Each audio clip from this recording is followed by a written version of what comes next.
Nous sommes les enfants reporters de la ville province de Kinshasa, CDE, Kusanika et moi c'est Navin Tonga. Ma question est la suivante. Étant donné qu'il est diffus de l'un des partenaires principaux du programme eau, hygiène et assainissement, et cela a permis aux enfants d'avoir l'accès, à plus d'1 million des enfants, d'avoir l'accès à l'eau traitée. Mais est-ce que vous les jugez importants et suffisants par rapport aux besoins de la démographie actuelle? C'est vrai qu'on a beaucoup de besoins, mais aussi on a beaucoup de ressources pour travailler dans les secteurs.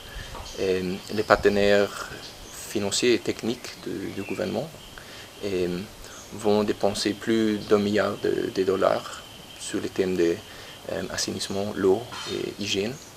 Et ce n'est pas seulement un montant, un chiffre pour parler. On a déjà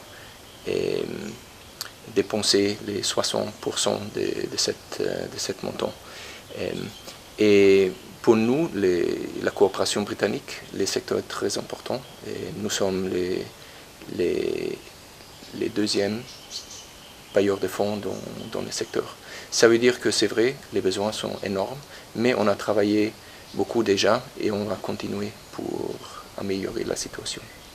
Ok, je vais poser la deuxième question. Peut-on savoir que tout enfant sont égaux devant la loi, il n'y a pas de discrimination. La République démocratique du Congo héberge plus d'1 millier d'écoles. Et toutes ces écoles n'ont pas toujours accès à ces programmes ou assainissement. Quand est-ce que toutes les écoles de la République vont se trouver dans le rang de haut assainissement? C'est vrai qu'on a fait beaucoup, mais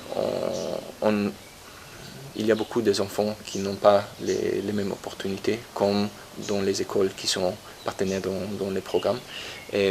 Mais le nombre d'écoles dépend de la feuille de route du gouvernement.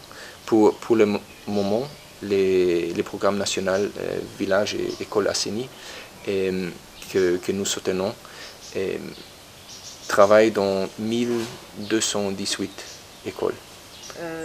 Vu que, comme vous l'avez bien dit, nous voulons savoir ces écoles qui ont déjà bénéficié de ces programmes École et Village Assainie, bénéficient-elles de matériel continuellement comme dans des écoles, nous voyons bien des lavages, des seaux pour laver les mains, des papiers hygiéniques et plusieurs autres matériels. Bénéficient-elles de ces matériels continuellement durant leur parcours Assainie?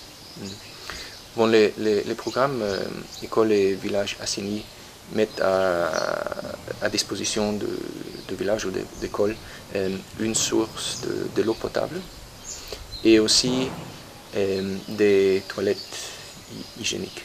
Ça veut dire d'infrastructures. Mais après, on a besoin d'autres facteurs. Par exemple, il faut maintenir l'infrastructure, mais aussi on a besoin de papier hygiénique, de savon. Ça, c'est plutôt la responsabilité du comité des parents. Et on provient de soutien, mais surtout les soutiens sur l'infrastructure, ce qui est le plus cher de tous les changements. Parmi les missions inscrites dans votre cahier des charges figure la réponse aux questions urgentes des populations les plus vulnérables en RDC. Et je voulais savoir qu'est-ce que vous faites lorsqu'on voit surgir une épidémie telle que le choléra qui a frappé le Maniema dernièrement. C'est une bonne question. Nous travaillons en même temps sur des thèmes de long terme, comme l'eau, l'hygiène. On ne peut pas changer beaucoup dans quelques semaines ou dans quelques mois. Ça, c'est un thème de beaucoup de années.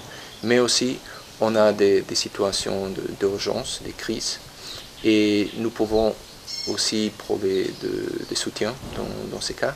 Nous, par exemple, on a les fonds communs humanitaires ici en RDC, où beaucoup de bailleurs mettent les fonds pour avoir les ressources pour répondre rapidement si on a une crise. Et ça, c'est très important pour nous aussi.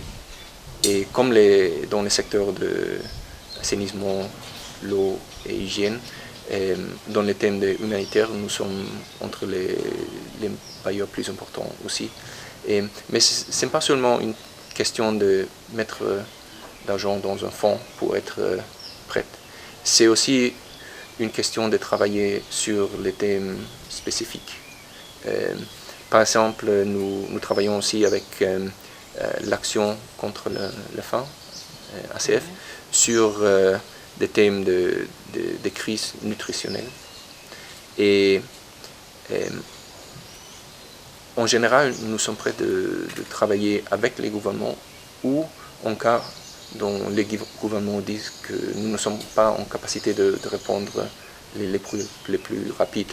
Il y a des organisations qui sont dans la place avec l'expertise et aussi avec la capacité de répondre rapidement. Ça va, nous pensons que nous sommes à la fin des questions que nous avons prévues. Mais avant que nous puissions finir l'interview, nous vous demandons s'il vous plaît, si vous pouvez prendre un engagement que nous serons à mesure d'évaluer lors de la célébration de la journée mondiale des lavages de mains l'année prochaine. Oui, d'accord, Si vous pouvez le faire avec plaisir. À la caméra. Je promets que même si notre programme termine en 2017, on va continuer de travailler après dans le secteur de l'eau, assainissement et hygiène.